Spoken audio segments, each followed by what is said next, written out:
लोग कर रहे हैं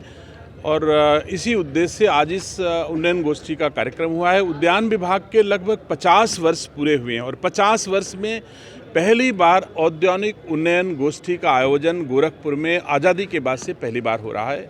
मुझे खुशी है कि उत्तर प्रदेश के यशस्वी मुख्यमंत्री जी के द्वारा लगातार ये प्रयास किया जा रहा है कि हमारी $1 ट्रिलियन इकोनॉमी उत्तर प्रदेश की हो और उसमें हर विभाग का सहयोग हो। तो हम सारे विभाग के माननीय मंत्रीगण इसी तरह के प्रयास करके अपने माननीय मुख्यमंत्री जी की आशा के अनुरूप राज्य की $1 ट्रिलियन इकोनॉमी में अपने अपने डिपार्टमेंट का सहयोग करने के भी उद्देश्य से और राज्य के किसानों को डाइवर्सिफाई करने की पारंपरिक खेती के बजाय कमर्शियल क्रॉप में उनका ध्यान जाए और कम क्षेत्रफल में अधिक मूल्य की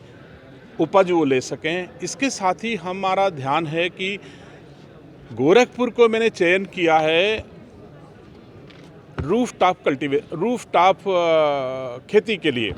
तो हम लोग रूफ जो जितना अर्बन एरिया हो रहा है उसमें रूफ छतों पर खेती हम लोग करें जो ऑर्गेनिक खेती होती है। और मैं समझता हूँ कि अगर छतों पर हम सब्जियाँ, फल और फूल उगाने लग जाएं तो हमको प्योर ऑर्गेनिक बिना रसायन के ताज़ी सब्जियां खाने को मिलेंगी। इसके साथ साथ ही एक वातावरण भी सुंदर होगा और हम लोग अगर 5-10 मिनट आधा घंटा भी अपने को पौधों के साथ समय दे पाते हैं तो हमारी जो सकारात्मक ऊर्जा है हमको मिलती है। साथ ही बहुत सारे अंग्रेजी जैसे पेड़ फाइकस, साइकस, यूरिकेरिया, फलाना डमका ऐसे ऑर्नामेंटल पेड़ों के बजाय हम अपनी छतों पर मिर्चा, पालक, लौकी, तरोई, भिंडी जैसी सभी सब्जियां और सभी तरह के फूल, सभी तरह की औषधीय फसलें भी हम अपनी छतों पर ले सकते हैं। तो मैंने राज्य में गाजियाबाद, नोएडा, बनारस, गोरखपुर और लखनऊ इन 5 जनपदों को पहले फेज में लिया है कि हम रूफ टॉप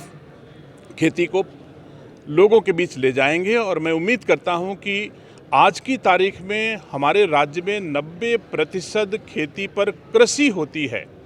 और 10% हिस्से पर औद्यानिक फसलें होती हैं। लेकिन हम 10% जो जितना क्षेत्रफल हमारा है उसमें हमारी उपज 42% होती है और 90% जो कृषि योग्य भूमि में कृषि की खेती होती है उस पे 58% होती है। तो ये महसूस होता है कि हम औद्यानिक फसलों को अगर हमारे किसान अडाप्ट करेंगे तो हम बहुत ज़्यादा उत्पादन भी कर पाएंगे, गुणवत्तापरक उत्पादन भी कर पाएंगे और वैल्यू एडिशन के लिए हम अपने उपज को दुनिया की बाजार गुणवत्तापरक उपज लेकर के दुनिया की बाज़ारों तक पहुंचा करके हम मूल्य संवर्धन कर सकते हैं। तो मैं उम्मीद करता हूं ये औद्यानिक उन्नयन गोष्ठी जिसका आयोजन आज गोरखपुर में पहली बार आज़ादी के बाद हुआ है, मैं समझता हूं राज्य के किसानों, गोरखपुर के किसानों के हितों में मील का पत्थर साबित होगी।